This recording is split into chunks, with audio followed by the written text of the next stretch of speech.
Julio 17. Llevar la cruz. Cuando lo llevaban, tomaron a un tal Simón de Cirene que venía del campo y le pusieron la cruz encima para que la llevara detrás de Jesús. Lucas 23, 26. Durante 3 años Jesús había ministrado a la gente y transformado muchas vidas, pero ahora el maestro de Galilea, quien puso la otra mejilla, Mateo 5:39, y caminó el segundo kilómetro, Mateo 5:41, estaba siendo llevado fuera de la ciudad para ser crucificado. Y sin que la multitud lo supiera, lo que estaba a punto de suceder sería el momento decisivo de toda la historia. Mientras lo conducían hacia el Calvario, Jesús tropezó y se tambaleó bajo el peso de su cruz, con su apariencia desfigurada al punto de estar irreconocible por los golpes que había sufrido. Isaías 52:14. Preocupados de que Jesús no viviera lo suficiente para ser crucificado, los soldados romanos tomaron a un transeúnte desprevenido, un tal Simón de Cirene. Lucas 23:26. Antes de que Simón supiera lo que estaba sucediendo, le pusieron la cruz encima para que la llevara detrás del cuerpo ensangrentado de Jesús de Nazaret. La participación de Simón al llevar la cruz es un recordatorio de lo que significa estar identificado para siempre con Jesús, quien llevó nuestros pecados. De hecho, estar unido a Cristo es estar unido a Él en sus sufrimientos. Filipenses 3:10. La historia de la cruz no es la parte complicada que nos brinda el perdón personal y luego nos permite olvidar y seguir adelante. Si seguimos a Cristo, entonces como Simón llevamos una cruz. Lucas 9, del 23 al 24. Estamos llamados a renunciar a lo que nos resulta más fácil y obedecer a Cristo. Los discípulos de Jesús, tanto entonces como ahora, reconocen que sus vidas deben estar identificadas con la cruz. No solo eso, sino que nuestros métodos y mensajes también deben tener forma de cruz. Es solo para nuestra vergüenza cuando tratamos de presentar al mundo un cristianismo sin cruz, uno que valora el éxito, la riqueza, la comodidad y la fuerza. Un mensaje así es inútil, sin valor e incluso peligroso. El ministerio de Jesús estuvo orientado hacia los más pequeños y los últimos, los excluidos y los marginados. No vino a formar un grupo de profesionales religiosos, más bien llamó a su pueblo así para que pudiéramos llevar el mensaje de la cruz a aquellos que están quebrantados y abatidos, caídos y desanimados, personas como tú y como yo. Entonces, cuando veas a Simón llevando la cruz detrás de aquel que moriría en la cruz por su pueblo, mírate allí también. ¿Te negarás a ti mismo y llevarás tu cruz hoy? ¿Extenderás hoy el mensaje de la cruz a otros?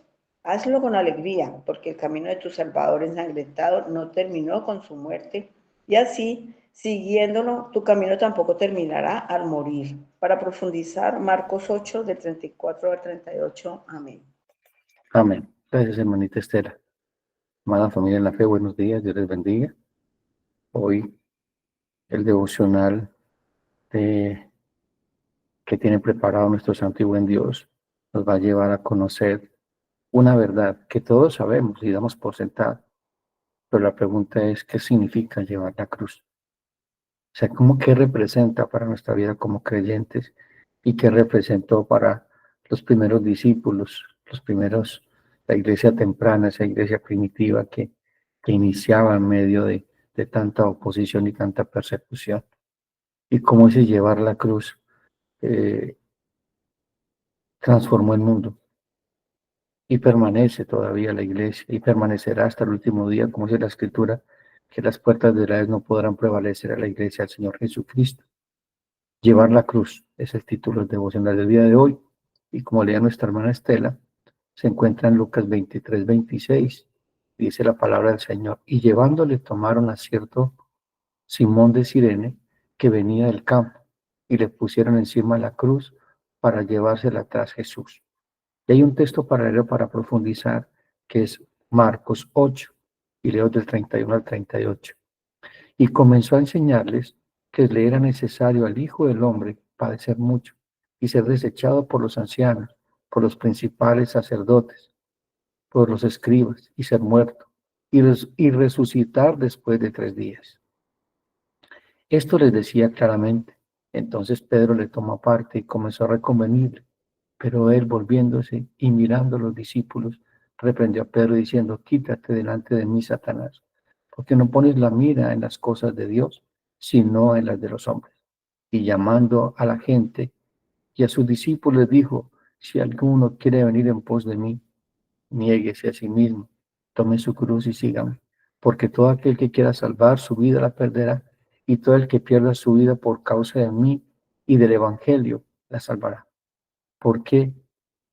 ¿Qué aprovechará el hombre si ganare todo el mundo y perdiere su alma? ¿O qué recompensará al hombre por su alma? Porque el que se avergonzare de mí y de mis palabras en esta generación adúltera y pecadora, el Hijo del Hombre se avergonzará también de él cuando venga en la gloria de su Padre con los santos ángeles. El llamado de un general a tiempo de guerra es una pequeña ilustración para empezar el devocional. Imagina un general reunido con sus soldados en medio de una batalla decisiva y les dice, si quieren ser parte de mi ejército, deben estar dispuestos a morir. No hay lugar aquí para los que buscan comodidad. Los que peleen por mí, aunque mueran, vivirán. Pero los que huyan para salvarse, lo perderán todo. Hermanos, estamos en un campo de batalla. Así lo expresa el apóstol Pablo. Es una batalla de la fe. Es una batalla con nosotros mismos. Es una lucha que tenemos, que venido hablando de que el primer enemigo que tenemos somos nosotros mismos, no es el prójimo, somos nosotros mismos. También dice que nuestra batalla es contra el mundo, contra esta corriente, este siglo que trata de arrastrarnos, de seducirnos, y también con el príncipe de este mundo, principados y potestades, contra un mundo espiritual que es poderoso. La pregunta es, ¿cómo tenemos nosotros victoria en diferentes áreas y podemos perseverar, aunque nos cueste todo? El Señor Jesucristo no vino a reclutar seguidores de medio tiempo o simpatizantes, sino soldados dispuestos a morir por Él.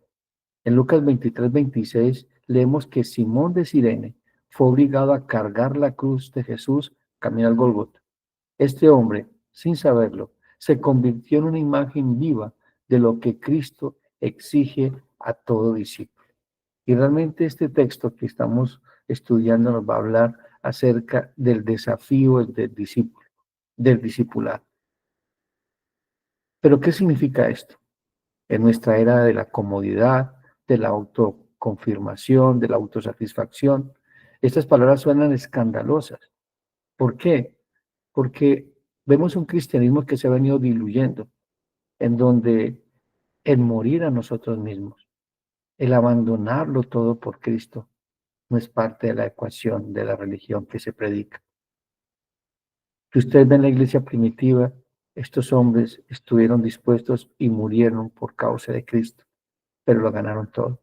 Todavía vemos hombres y mujeres misioneros, específicamente en China, en el Medio Oriente, que a pesar de que están decapitando a sus hijos, que a pesar de que saben que van a morir por proclamar el nombre de Cristo, aún así se mantienen firmes. Antes de llegar a estos versículos que hemos leído de Marcos, debemos entender todo el escenario.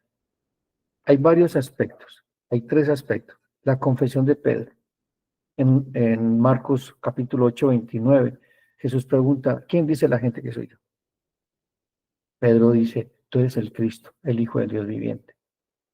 Luego vemos el primer anuncio de la cruz, en Marcos 8:31. Jesús revela su misión de sufrimiento y muerte. Lo leímos ahora. Claramente le está expresando lo que va a pasar cuando llegue a Jerusalén. Luego vemos la reprensión de Pedro. Jesús le dice, quítate delante de mí, Satanás. Jesús rechaza la actitud de Pedro no, de quien está incitando a Pedro a tentar a Jesús. Aquí el Señor Jesucristo establece una palabra clara en el Nuevo Testamento sobre el verdadero discipulado. No es un llamado a una decisión fácil, sino una rendición total. Hermano, la invitación de Cristo es a morir a nosotros. Dios no recibe algunas cosas de tu vida que creen que están buenas. Cristo no emparcha vidas. La invitación es a morir para poder vivir. Pablo dijo, con Cristo estoy juntamente crucificado. Ya no vivo yo, mas Cristo vive en mí. Veamos entonces el engaño del evangelio barato. Y ese evangelio que es el común denominador que se predica en un gran número de denominaciones. Hoy muchos predican un mensaje como ven a Jesús y Él resolverá todos tus problemas. Te hará próspero y feliz. Todos quieren eso. ¿Quién no quiere ser próspero? ¿Quién no quiere ser feliz? ¿Quién no quiere tener una vida económicamente bien? ¿Quién no quiere que le solucionen los problemas? Todos queremos eso, pero eso no es el cristianismo. Jesús nunca ofreció eso. Su llamado fue, ven y muere. No sé si ustedes han escuchado un pastor que se llama Dietrich Bonhoeffer, un pastor alemán que en el tiempo de la Segunda Guerra Mundial trabajó también como espía para los aliados, pero era pastor. Y antes de ser ejecutado porque fue fusilado por los nazis, escribió, cuando Cristo llama a un hombre, le ordena que venga y muera. Hermano, este pasaje destruye el evangelio de la autoayuda y exige una entrega total, como decíamos inicialmente. Dios quiere todo de ti, no algunas áreas de tu vida. No el área solamente de la religión, esa que muchos tienen como por algo en su vida, no un todo. No olvides que somos seres espirituales, que tenemos una experiencia temporal en este cuerpo. Somos polvo. Polvo eres, polvo te convertirás. Eso es claro, mis hermanos, porque todo aquel que quiera salvar su vida, la perderá. Y todo aquel que pierda su vida por causa de mí y del Evangelio, la salvará. Hay dos caminos radicalmente opuestos. Salvar la vida egoístamente, es decir, eso que vivimos en una egolatría. El hombre es Dios en su propia vida. Y es el primer desafío. Derriba tu altar. Tú no eres Dios. El mundo no gira en torno a ti. El mundo, todo lo que le pertenece a Dios. Dios es el único Dios verdadero. Pero cuando predican ese evangelio del egolatrismo, donde tú eres el centro, donde tú eres la joya preciada, la corona, donde Dios hace lo que tú quieres porque como tú le cumples a Dios, porque tú cumples unos requisitos, es decir, vas a la iglesia, diezmas, ofrendas, sirves, haces buenas obras, entonces Dios está obligado a hacer lo que tú quieres. Salvar la vida, vivir para uno mismo, placeres, éxito, comodidad. No sé si ustedes recuerdan el joven rico, Marcos 10, 17 al 22. Dice, al salir él para seguir su camino, vino uno corriendo. Mire esta imagen, un hombre rico llega corriendo y se pone de rodillas delante de él. Preguntó, maestro bueno, ¿qué haré para heredar la vida eterna? Jesús le dijo, ¿por qué me llamas bueno? Ninguno es bueno sino solo Dios. Aquí Jesús pone un estándar. Si tú eres tan bueno como Dios, eres bueno. Ese es el estándar que pone Jesús. Bueno solo Dios. Los mandamientos, ¿sabes? Adulteres, no mates, no hurtes, no digas falso testimonio, no defraudes, honra a tu padre y a tu madre. Entonces respondió, le dijo, maestro, todo lo he guardado desde mi juventud. Entonces Jesús mirándole le amó y le dijo, una cosa te falta. Anda, vende todo lo que tienes y dale a los pobres y tendrás tesoros en el cielo. Ven y sígueme. La invitación, toma tu cruz. Pero el afligido por estas palabras se fue triste porque tenía muchas posesiones. ¿Cuál era su ídolo? Su dinero. Amaba mucho el dinero, más que la vida eterna, aunque la anhelaba, pero tenía un costo. Tenía que despojarse de ellas. Su deleite, su confianza, todo su potencial no tenía que estar enfocado en tener, sino en dar. Perder la vida por Cristo. Negación del yo. Lucas 9:23. Y decía a todos, si alguno quiere venir en pos de mí, nieguese a sí mismo, tome su cruz, y aquí es una palabra clave, cada día. Cada día hay que morir a sentimientos. placeres, deseos, pensamientos, situaciones que son contrarias a la gloria de Dios. Y mire que todas esas cosas que vemos que tenemos que abandonar no le dan gloria a Dios, sino que dan gloria a nosotros, a nuestros deleites, al ego, a ese viejo hombre. Él dice, síganme. Es una decisión. Seguir a Cristo te va a costar todo, pero vas a ganar todo. Porque todo aquel que quiera salvar su vida la perderá. Y todo el que la pierda, todo el que pierda su vida por causa de mí, éste la salvará. Recuerden a Pablo. Pablo tenía mucho que perder, humanamente hablando, porque tenía un estatus, tenía un pedigrí impresionante, hebreos, fariseos, en cuanto a la ley irreprensible. Era un hombre que tenía fama, era un hombre reconocido, y que dijo en Filipenses 3:7 al 8, pero cuantas cosas eran para mi ganancia, las he estimado como pérdida por amor de Cristo. Y ciertamente, o sea, sin margen de duda, aún estimo todas las cosas como pérdida por la excelencia del conocimiento de Cristo Jesús, mi Señor. Palabra clave. Deja muy claro mi Señor. Él es el dueño de su vida. Nada le pertenece a Pablo. No había ningún área que no le perteneciera al Señor. Pablo se autodenomina esclavo, siervo de Jesucristo. Es decir, que la vida no le pertenecía. La vida estaba en las manos del Señor, por amor del cual lo he perdido todo. Era tanto el amor de Pablo por Cristo que eclipsaba cualquier ganancia, cualquier logro humano, cualquier deseo de este mundo, cualquier plan alterno o un plan B. Para Pablo no había ningún plan B. Y dice Pablo, y lo tengo por basura, por ganar a Cristo. Incluso la palabra en el original no dice basura, está hablando de algo repugnante, algo que no tiene valor, algo que quieres botar, que no quieres tener más en tu vida.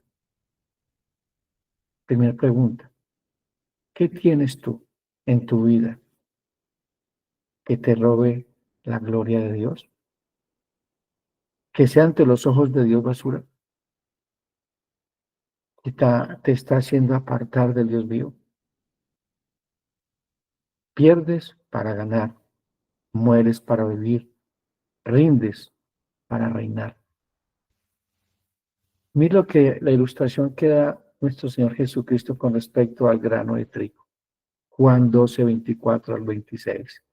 Desierto, desierto. Esto es un hebraísmo, es algo que es sin margen de duda, sin error, digno de ser confianza, de ser confiado. Desierto, desierto os digo, que si el grano de trigo no cae en la tierra y muere, queda solo. Pero si muere, lleva mucho fruto. El que ama su vida la perderá, y el que aborrece su vida en este mundo, para vida eterna la guardará.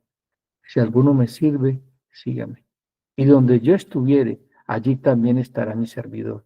Si alguno me sirviere, mi Padre le honrará. Hermanos, el verdadero cristianismo es radical. O sea, no es de buenas intenciones. En nuestro lado, aquí en el occidente, pues sabemos de que hay cristianos que están siendo martirizados, pero donde tú vives no te persiguen. Hay comodidad. Puedes ir a la iglesia sin problemas. Puedes profesar que tienes una fe en Cristo. La pregunta es, cuando te ven a ti, ¿ven a Cristo? Porque Jesús dice, me seréis testigos. La palabra te digo es, o sea, serán como mártires. O sea, reflejarán quién soy yo. Y el mundo aborrece a Cristo. El mundo ama la religión porque todos somos religiosos por naturaleza.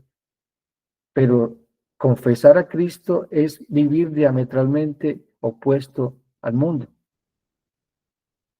Es una contracultura. Empezando que el Señor dice, pídele perdón a tu enemigo. El mundo no dice eso. El mundo no dice, niégate a ti mismo, sino cree en ti. Descubre el campeón que está en ti. ¿No te amas a ti mismo? Hermanos, que es una renuncia total a nosotros. Cuando nosotros morimos a nosotros podemos vivir para el Señor y amarlo a Él en primer lugar. Y de esa manera puedo amar correctamente a mi prójimo, porque yo ya no valgo. Mi valor está en Cristo. Mi valor está en Cristo, no en las cosas que yo tengo, ni en lo que Dios me ha dado. Mi valor es en Cristo. A mí no me define lo que yo tengo, ni lo que soy a nivel profesional. Soy un hijo de Dios, soy un cristiano. Y eso tenía claro los discípulos en la iglesia primitiva y todos aquellos mártires de la iglesia, todos aquellos que han muerto físicamente por Cristo, porque ya habían muerto en su interior, vivían para el Señor. Miremos la insensatez del materialismo, ganar el mundo, riquezas, fama, poder, perder el alma, condenación eterna. Mateo 16, 24 al 27. Entonces Jesús dijo a sus discípulos, si alguno quiere venir en pos de mí, niéguese a sí mismo, tome su cruz y sígame. Toma tu cruz y sígame. ¿Qué pasó con Judas? Judas ganó 30 monedas, pero perdió su alma. Mateo 26, 14 al 16. Entonces uno de los 12 se llamaba Judas Iscariote. Fue a los principales sacerdotes y le dijo, ¿qué me queréis dar? Y yo los entregaré. Mire cómo lo ofrece, así ofrece a Jesús. ¿Qué me quieren dar por la vida de Jesús? Y yo los entregaré. Y ellos le asignaron 30 piezas de plata. Y desde entonces buscaba la oportunidad para entregarle. Desde ese momento, Judas está buscando cualquier oportunidad para decir, ese es el momento de entregar a Jesús. Pero como Dios estaba en control, aún hasta la maldad de Judas, fue en el momento que Dios determinó. Hermanos, es imposible rescatar nuestra vida con nuestro dinero. ¿Qué recompensa dará el hombre por su alma? O sea, ¿cuánto crees que puede valer tu salvación? ¿Tienes cómo comprarla? Hagamos un ejemplo. Que tú puedas comprar la salvación. Que trabajes muy duro y tengas mucho dinero de este lado de la eternidad, posesiones. Y entonces cuando llegues ante Dios, le digas a Dios, el Señor, ¿a qué cuenta te puedo girar para mi salvación? ¿Cuánto vale? ¿Cuánto es el precio de la salvación? ¿Y qué dice la Escritura? Ninguna cantidad de dinero, obras o religión pueden comprar la salvación. Primera de Pedro 18, 1:18 al 21. Sabiendo de que fuiste rescatados de vuestra vana manera de vivir, la cual recibiste de vuestros padres, no con cosa corruptible como oro o plata, sino con la sangre preciosa de Cristo, como de un cordero sin mancha y sin contaminación, ya destinado de antes de la fundación del mundo, pero manifestados posteriores tiempos por amor a vosotros, y mediante el cual creéis en Dios, quien le resucitó de los muertos y le ha dado gloria, para que vuestra fe y esperanza sean Dios. Mis hermanos, así como Cristo fue un sacrificio vivo, nosotros también. Y este texto es importante en este tema. El apóstol Pablo nos dice en Romanos capítulo 12, dice, por las misericordias de Dios os ruego que os presentéis como un sacrificio vivo, agradable y perfecto, que es vuestra adoración consciente o culto racional. O sea, nosotros somos sacrificios vivos. Nosotros ofrecemos sacrificios espirituales desde la eternidad que glorifican el nombre del Señor. Y luego Pablo te nos conecta. No os conforméis a este siglo. O sea, no vivan. Que su manera de pensar, su manera de vivir no sea como la de este mundo, sino que renueven su entendimiento para que puedan comprobar cuán buena y perfecta es la voluntad de Dios. Hermanos, yo no puedo ser un discípulo de Cristo. Yo no puedo ser un verdadero discípulo si estoy amando a este mundo. Si mi enfoque de vida es de este lado de la eternidad. Mi enfoque de vida tiene que ser Cristo, su obra, proclamar el año agradable del Señor, mostrar con mi vida. El apóstol Pablo dice, ocúpense de su salvación con temor y con temblor. ¿Qué está diciendo allí el apóstol Pablo? Dice, saquen de todo lo que Dios le ha dado y ofrézcalo al mundo. Muestren que han nacido de nuevo. Muestren que han muerto a ustedes mismos y viven para el Señor. Y cuando usted vive para el Señor, vive para el prójimo. Un verdadero discípulo sirve sin mirar a quién. Ama sin mirar a quién. Ya ha muerto. Ya no hay ego, ya no hay orgullo, ya no hay soberbia. Vivimos para el Señor y para servirle al Señor. ¿Y cómo le sirvo al Señor? Cuando le sirvo a mi prójimo. Si tú no le sirves a tu prójimo, tú no amas al Señor.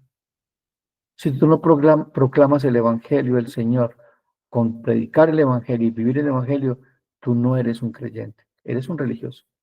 Y sigues a Jesús de lejos como Judas o como Pedro, que lo siguió de lejos, aunque decía que lo amaba, lo negó. ¿Por qué? Porque le causaría perder su vida. Si Pedro confiesa de que sigue a Cristo en el Sanedrín, lo apresan también y lo crucifican. Pero tuvo miedo de confesar a su Señor y después lloró amargamente. Negó al Señor, como el Señor le había dicho.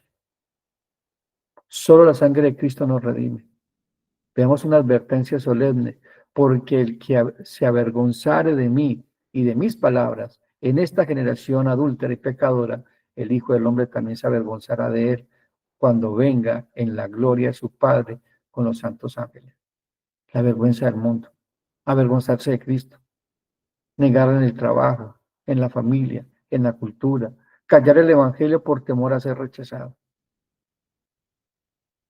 lo que llaman cristianos de la secreta. ¿Cuántas personas dicen ser creyentes y pasan los días, los meses en el trabajo y ni siquiera se han dado cuenta de que es creyente? Solamente cuando lo ven de pronto pasar para la iglesia con la Biblia en la mano.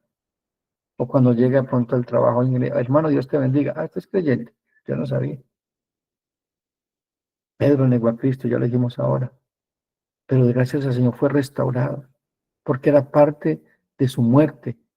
Pedro, fue parte de su muerte ese momento, cuando se ve confrontado por el amor de Cristo, que a pesar de que lo negó, Él lo sigue amando y le entrega el ministerio. La gloria futura, cuando venga, Cristo volverá como juez. Apocalipsis 19, 11 al 16. Entonces vi al Señor el cielo abierto, y aquí un caballo blanco, y el que lo montaba se llamaba Fiel y Verdadero, y con justicia juzga y pelea. Sus ojos eran como llama de fuego, y había en su cabeza muchas diademas, y tenía un nombre escrito que ninguno conocía en sí mismo, sino él. Estaba vestido de ropa teñida de sangre, y su nombre era el Verbo de Dios. Y los ejércitos celestiales vestidos de lino finísimo, blanco y limpio, le seguían, y caballos blancos. De su boca salió una espada aguda, para herir con ella las naciones. Y él la regirá con vara de hierro, y él pisa el lagar del vino, del furor y de la ira del Dios Todopoderoso. Y en sus vestiduras y en sus mulos tendrá escrito este nombre: Rey de Reyes, Señor de Señores. Hermanos, los que negaran al Señor Jesucristo serán negados. El Señor regresa. Regresa como Rey, como Señor, ya no como Cordero sufriente. Ya no viene a dar su vida en rescate por muchos, sino a juzgar a vivos y muertos. Pablo dice a Timoteo en 2 Timoteo 2, 11 al 12, palabra fiel es esta: si somos muertos con Él, también viviremos con Él. Si sufrimos, también reinaremos con Él. Y si le negaremos, Él también nos negará. Hermanos, el mundo se burla de la cruz. El mundo se burlará de la cruz y se sigue burlando, pero de un día que no se burlará, sino que correrá. Dice que los grandes, los fuertes, los capitanes y los poderosos dirán a los montes: caigan sobre nosotros y escóndanos de la gloria del Cordero de Dios. Toda rodilla se doblará, toda rodilla quedará doblada ante Él. Así no lo hagan de este lado de la eternidad, pero cuando Él venga en su gloria se doblará. Filipenses 2, 10 al 11, por lo cual Dios también le exaltó hasta lo sumo y le dio un nombre que está sobre todo nombre, para que en el nombre de Jesús se doble toda rodilla, de los que están en los cielos, en la tierra y debajo de la tierra, y toda lengua confiese que Jesucristo es el Señor, para gloria a Dios Padre. ¿Eres un discípulo verdadero? ¿Realmente estás muriendo todos los días? ¿Eres intencional en seguir a Cristo o sigues una religión? Porque una religión puede cambiar externamente muchas cosas en tu vida. Puedes parecer muy piadoso, pero seguir a Cristo verdaderamente es morir a ti. Cada día empiezas a ver menos de ti y más del Señor. Hermano, Jesús no ofrece un evangelio barato. Tus palabras son exclusivas y demandantes. Has perdido tu vida por Él. Hermano, no es solo creer, sino seguir.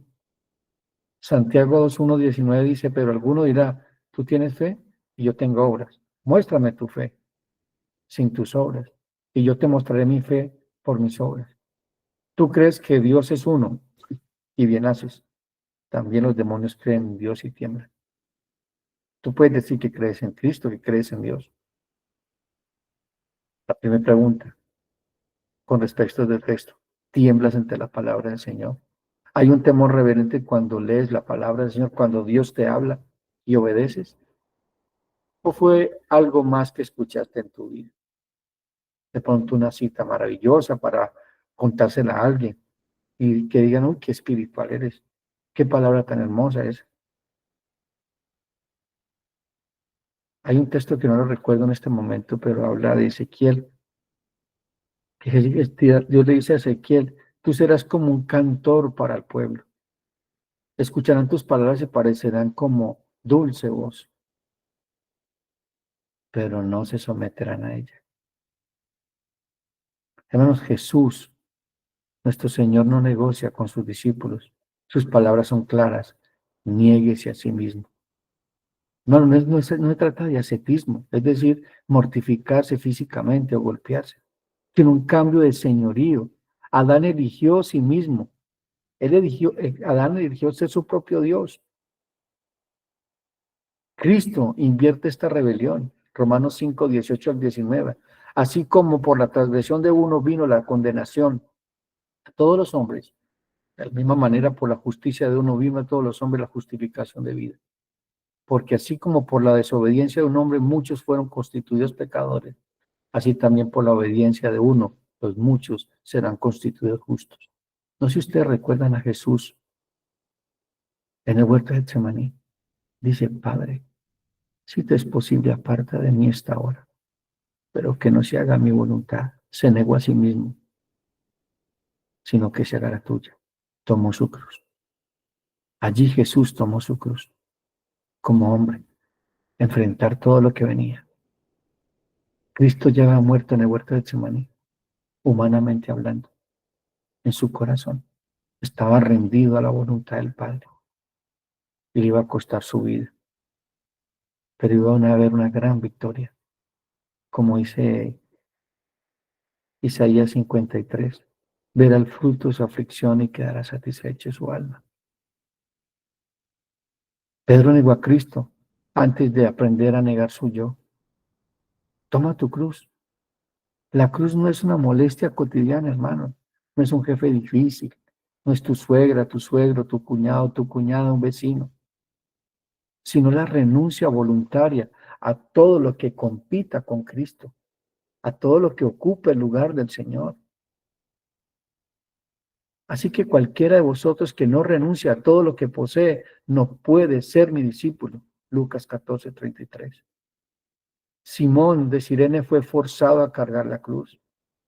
El discípulo lo hace por amor. Gálatas 2:20, con Cristo estoy juntamente crucificado. Ya no vivo yo, mas Cristo vive en mí. Y lo que ahora vivo en la carne, lo vivo en la fe del Hijo de Dios, el cual me amó y se entregó a sí mismo por mí. Es una invitación. No es un camino estático, hermanos, sino un movimiento hacia adelante, hacia el supremo llamamiento en Cristo. Es un movimiento hacia el reino de los cielos. Debemos ser intencionales.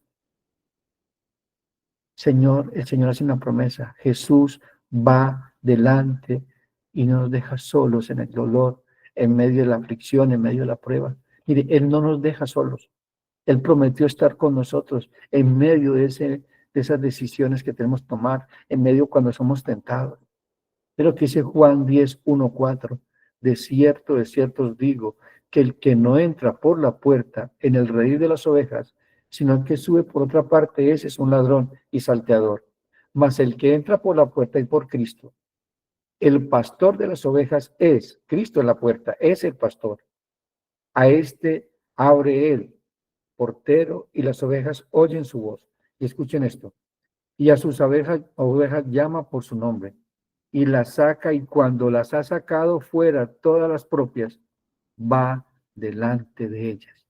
Hermanos, el Señor va delante de nosotros como poderoso gigante. El Señor está animándonos, consolándonos, guiándonos en medio de las luchas que tenemos. Él dice la palabra del Señor que no fue una carga más grande la que podamos soportar, y juntamente con Él la salida. Dios te capacita todos los días para morir a ti. La pregunta es, ¿estás dispuesto a obedecer?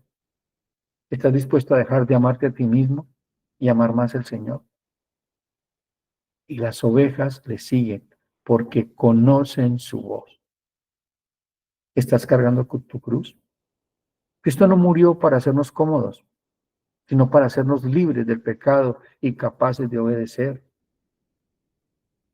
La cruz es continuar un camino en santidad. Sed santos porque yo soy santo en toda vuestra manera de vivir, aunque el mundo te llame loco, aunque el mundo te llame legalista o fanático. Primera de Pedro 4, 1 al 6.